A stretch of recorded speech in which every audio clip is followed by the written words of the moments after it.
नमस्कार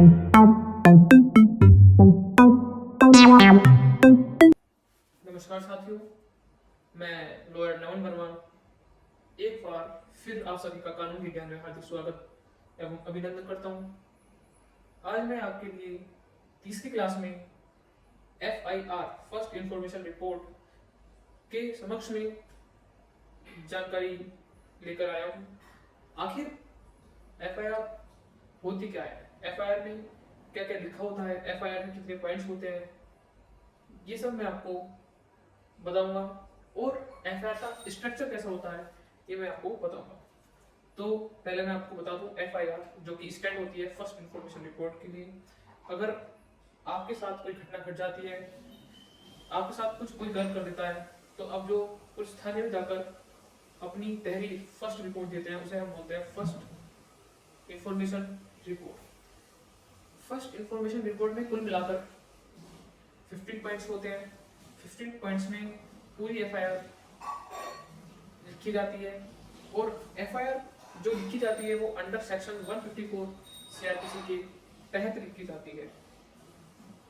FIR में first point में डिस्ट्रिक्ट नोट होता है जहाँ घटना घटी है, पुलिस थाना जिसमें पुलिस थाने में घटना घटी है वो पुलिस थाना आता है, ईयर कौन से साल में ये घटना घटी है, FIR नंबर ये इंपोर्टेंट होता है। हर FIR का अलग अलग होता है और यहाँ तक कि डेट और टाइम भी लिखा होता है। डेट टाइम वो लिखा होता है जिस समय आप आए थाने में और आपकी FIR दर्ज हुई। सेकंड पॉइंट में क्या होता है, सेकंड पॉइंट में अधिनियम एक्ट्स होते हैं कि किन किन अधिनियम के तहत FIR दर्ज हुई है।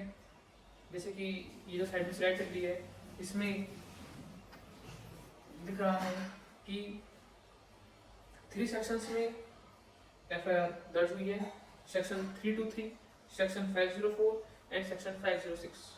Third occurrence of offence, offence किस दिन हुआ ये सब थर्ड पॉइंट में आता है। इसमें डे आता है, डेट फ्रॉम आता है, डेट टू आता है, टाइम पीरियड आता है, टाइम फ्रॉम, टाइम टू आता है। 6 पॉइंट्स जो है वो थर्ड नंबर पे पूरे होते हैं। उसके बाद थर्ड का बी पैराग्राफ में जो होता है वो information received at police station. Police station में जो कंप्लेनर है वो कितने बजे आया, किस दिनांक को आया, ये सब थर्ड पॉइंट में आपको मिलेगा। सी जनरल डायरी रेफरेंस, इसमें आपको जनरल डायरी रेफरेंस में एंट्री नंबर मिलेगी कि किस नंबर पर ये जो FIR है वो एंटर हुई है, डेट टाइम आपको देखने को मिलेगा। टाइम ऑफ इंफॉर्मेशन आपको नंबर 4 पे मिलेगा। नंबर 5 पे प्लेस ऑफ एक्यूरेंस, जहाँ पे घटना घटी जिस संबंध में हम रिपोर्ट दर्ज करवाने आए हैं वो हमें पॉइंट 5 में मिलेगा। इसके ए पॉइंट में है directions and distance from police station, जहाँ घटना घटी वहां से पुलिस स्टेशन जहाँ FIR दर्ज करवाने आए वहां की दूरी कितनी है। बी पॉइंट में लिखा होता है एड्रेस, जिसमें कंप्लेनर वादी के घर के पूरा एड्रेस होता है घर का।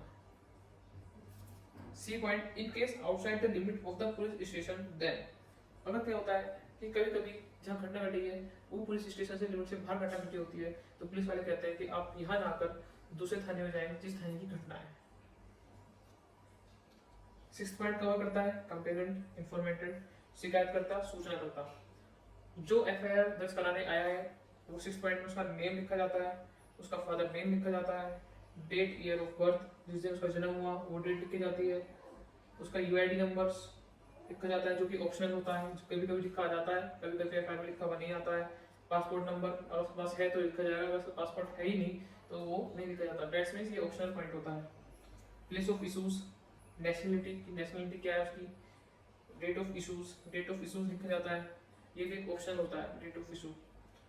जी पॉइंट में क्या है, जी पॉइंट में आईडी डिटेल्स लिखी जाती है, पहचान पत्र का नंबर लिखा जाता है, आईडी नंबर लिखा जाता है, चाहे आईडी वो राशन कार्ड का हो, वोटर आईडी कार्ड हो, पासपोर्ट हो, यूआईडी नंबर हो, ड्राइविंग लाइसेंस, पैन कार्ड हो, किसी भी नंबर को वो FIR में दर्ज करेंगे। पर मैं आपको बताऊं ये भी एक ऑप्शनल होता है, कोई ज़्यादा जरूरी नहीं होता है कि वो ration card, voter ID card, passport, UID number, driving licence, PAN ये सब पर नंबर नोट डाउन करें। एच पॉइंट में क्या होता है, वर्तमान पता जहाँ पे वादी कंप्लेनर इस वक्त रह रहा है उसका पता लिखा होता है। आगे चलते हैं।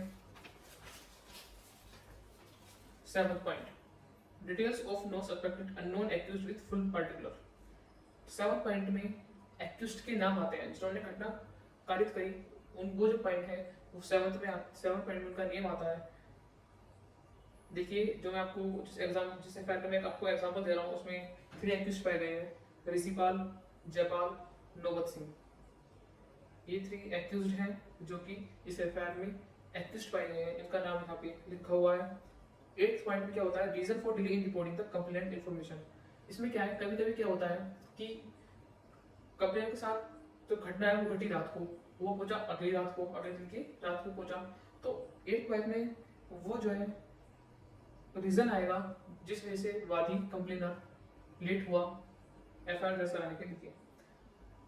ये कुछ ही एफआईआर में होता है क्योंकि ज्यादा जो घटना घटती है उसके तुरंत बाद वादी कंप्लेनर थाने पहुंच जाता है। बहुत ही कम केसों में देखता हूँ कि ये जो 8th पॉइंट है, reason for delay in reporting by the complainant, ये नोट डाउन होता है।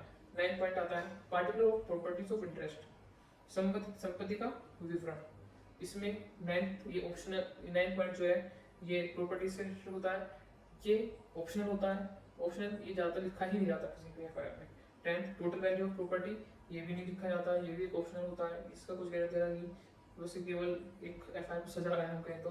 11th point inquest report, UID case number भी दर्ज नहीं होती है एफआईआर में, ये केवल और केवल एक 11th पॉइंट बढ़ा दिया गया है। 12th point so much important point जो वो 12th है। इसमें क्या है, फर्स्ट इंफॉर्मेशन कंटेंट, इसे बोलते हैं नकल तहरीर, हिंदी में क्या बोलते हैं, नकल तहरीर। ये जो है वादीगण कंप्लेनर के द्वारा पुलिस थाने में दी जाती है, वो सारी घटना बताता है कि कब किसने उसके साथ घटना कारित करी और कैसे कैसे घटना कारित करी। मैं आपको एक एग्जांपल दे रहा हूँ जो एफआईआर का, साइड में आप कंटेंट पढ़िए। इसमें जो नकल तहरीर दे रखी है, जो ये एफआईआर दर्ज कराने वाले थे राकेश थे, इनका नाम राकेश था, इनके साथ जो घटना घटी वो मैं आपको पढ़ बता देता हूँ। नकल तहरीर सेवा में श्रीमान थाना प्रभारी महोदय थाना लोगावाल सदात महोदय, निवेदन इस प्रकार है कि कल दिनांक 20/11/2021 को समय करीब 5:30 बजे शाम को मेरे पड़ोसी जयपाल ने मेरे घर के सामने नाली में कूड़ा डाल दिया। जब मैंने कूड़े डालने का विरोध किया तो ऋषिपाल, जयपाल पुत्र गण नौबत सिंह तथा नौबत सिंह पुत्र जीतन सिंह निवासी गण प्रतिपुर सराय ने मुझे गंदी गंदी गालियां देते लगे तथा लाठी डंडे से मुझे मारने पीटने के लगे। मुझे बचाने आई मेरी पत्नी मनोज देवी तथा लड़के लवेश कुमार के साथ भी इन लोगों ने मारपीट की। शोर हो जाने मोहल्ले के लोगों ने हमें इन लोगों से बचाया। जाते जाते ये लोग हमें जान से मारने की धमकी देकर भी गए। मेरे रिपोर्ट लिखकर कानूनी कार्रवाई करने की कृपा करें। एसडी हिंदी राकेश प्रार्थी राकेश सिंह पुत्र भस्सू सिंह निवासी प्रतिपुर सराय थाना नवासदा जनपद अमरोहा। मोबाइल नंबर मैं आपको नहीं बताऊंगा बिकॉज ये एक पर्सनल चीज होती है। लेखक एसडी लवेश कुमार, राकेश कुमार। नोट में होमगार्ड विकास शर्मा प्रमाणित करता हूं कि मेरे द्वारा तहरीर की नकल मेजोरिटी की कायमी शब्द बोलकर कंप्यूटर क्रम द्वारा टाइप कराई है जो मूल एफआईआर शब्द है। देखिए ये पूरी एक नकल तहरीर है, इसे तहरीर बोलते हैं हिंदी में। ये वो चीज है जो एप्लीकेशन या जो वादीगण होता है कंप्लेनर, वो जाके थाना प्रभारी को बताता है, जिस थाने में घटना घटित हुई है उसको बताता है, तो उसे हम बोलते हैं नकल तहरीर। अब हम 13 पॉइंट पे आते हैं। Action taken since the above information reveals commissions of offence as mentioned at the. क्या है यहाँ पे, क्या होता है, ऑफेंस के नाम आ जाते हैं। ऑफेंस किस अंडर सेक्शंस में है जिसमें जो घटना घटी है वो कारित हुई है। मतलब ये जो नकल तहरीर है इसमें कौन कौन से ऐसे एलिगेशंस लगाए गए हैं जिन पे सेक्शंस बनते हैं। इसमें मैंने आपको बताया था सेकंड पॉइंट में, इसमें 3 सेक्शंस बने हैं, 323, 504, 506। और इसमें एलिगेशंस इस एफआईआर में 3 लगे हैं। एक एलिगेशंस लगा है कि गंदी गंदी गाली दी, ये फर्स्ट ऑफेंस बनता है। सेकंड ऑफेंस बनता है कि लाठी डंडे से मारा। और थर्ड ऑप्शन क्या गया है, थर्ड एलिगेशन क्या गया है कि जान से मारने की धमकी दी। यहाँ 3 एलिगेशंस लग रहे हैं, इसलिए 3 सेक्शंस यहाँ दर्ज हुए हैं एफआईआर में। अब मैं आपको 14 पॉइंट पे लेके जाता हूँ। Signature thumb impression of the complainant. यहाँ क्या होता है, यहाँ सिग्नेचर होते हैं कंप्लेंट के, शिकायतकर्ता सूचनाकर्ता के हस्ताक्षर होते हैं। अगर वो हस्ताक्षर देने में कामयाब नहीं है, मतलब जो सूचनाकर्ता है, जो कंप्लेनर है वो अनपढ़ व्यक्ति है, तो उसका थंब इम्प्रेशन वहाँ लगाया जाएगा 14 पॉइंट पे, या फिर अंगूठे का निशान लगाया जाएगा, इंक वाला लग जाएगा नॉर्मली। 15 में date and time of dispatch of the court. 15 point में वो टाइम लिखा जाता है जो तहरीर, जो FIR थाने से होके कोर्ट में जाती है, वो जो ड्यूरेशन होता है, डिस्पैच का जो ड्यूरेशन होता है, वो 15 पॉइंट लिखा जाता है। क्यों? क्योंकि FIR जो दर्ज होती है वो कहाँ होती है? वो थाने में होती है, और जो उस पर अग्रिम कार्यवाही होती है वो कहाँ होती है? वो हमारे डिस्ट्रिक्ट कोर्ट में होती है। जिस डिस्ट्रिक्ट कोर्ट के अंडर में वो घटना घटित हुई है। तो लास्ट में क्या होता है? Signature of officer in charge police station. जो उस पुलिस स्टेशन में जहाँ पे ये नकल तहरीर दी है, जहाँ FIR दर्ज हुई है, वहाँ पे जो जो पुलिस को उस थाने का चार्ज मिला हुआ, जिस पुलिस वाले को उस थाने का चार्ज मिला हुआ, उसके नीचे साइन मिलेंगे, उसका नेम लिखा होगा, उसका रैंक लिखा होगा कि वो किस रैंक पर है थाने में, और लास्ट में उसका नंबर दिया जाएगा। देखिए ये पूरा एक FIR का घटना था जो मैंने आपको बताया। और ये जो FIR है, मैं आपको बता दूं, पढ़ाई से लेकर हटके मैं बात आपको बता देना चाहता हूँ कि मैंने क्या देखा है कि आजकल जो FIR है वो रिश्वत अगर आप दें पुलिस वाले को, तो भी आज की डेट में FIR कर सकती है।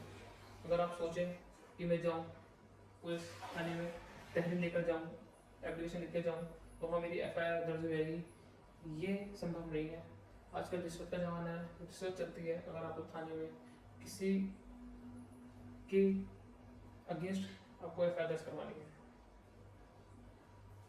तो मैंने ये चीज़ देखी, सरकार कोई सी भी हो, ये भ्रष्टाचारी कभी मिटेगी नहीं।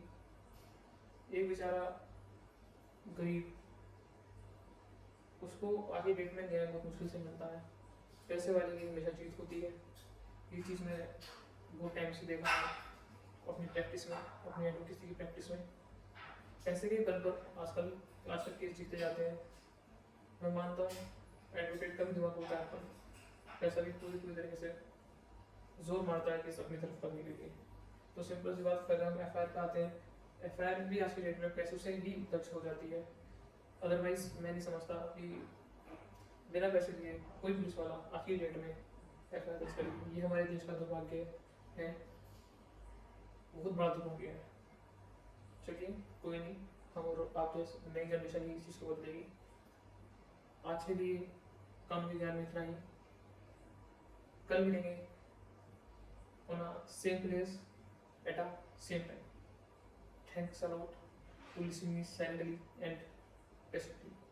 बहुत बहुत धन्यवाद। शुभ रात्रि, शुभ रात्रि, शुभ रात्रि।